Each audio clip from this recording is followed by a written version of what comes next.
มาเด้อพี่น้องกินแกงอ้อมเด้ออ้อไก่เนาะอ้อไก่กับอ่าต้มหน่อไม้แจ่วปลาแดกอ้อไก่เป็นตาแซ่บสบายดีพี่น้องมาเด้อกินอ้อไก่เด้อกินข้าวกับอ้อไก่มื้อนี้กินข้าวหุงเนาะกินข้าวกับอ้อไก่แซ่บ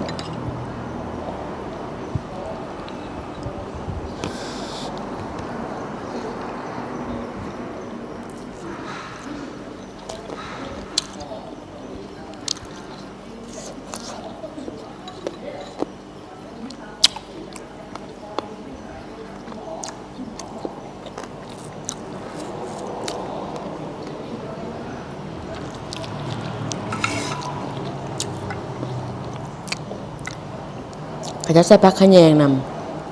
ำต้มหน่อไม้กับแจ่วปลาแดกชอบ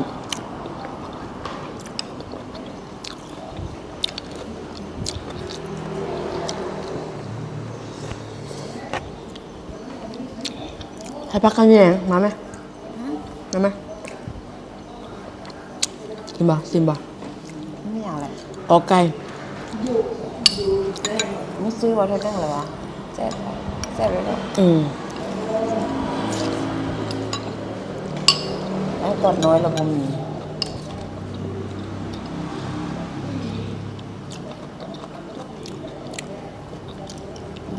ใช่ป่ะอันนี้กันลวกมันลวกไว้นี่รสหมดเลย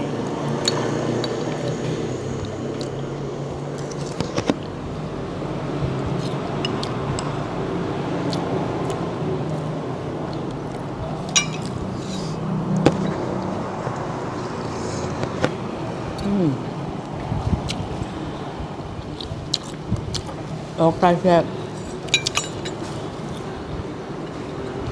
ใส่ผักกระแยง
อย่างน้อยยังสม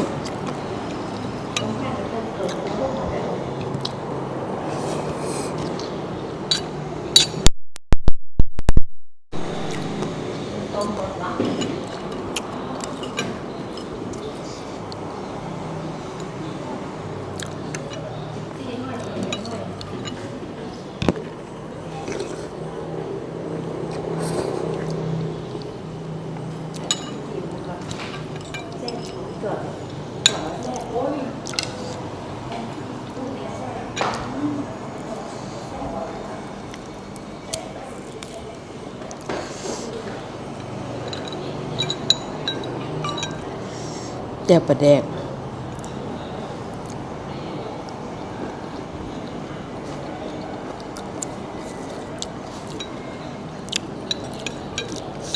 แจ่วปลาแดกกับหน่อไม้แซ่บเข้ากันดีเนาะ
ข้าวหมด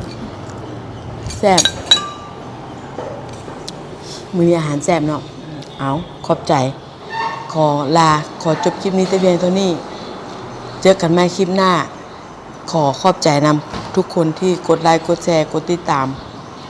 ขอให้ทุกคนมีสุขภาพแข็งแรงนอนรับได้เงินหมื่นนอนตื่นได้เงินแสน สาธุ บ๊ายบา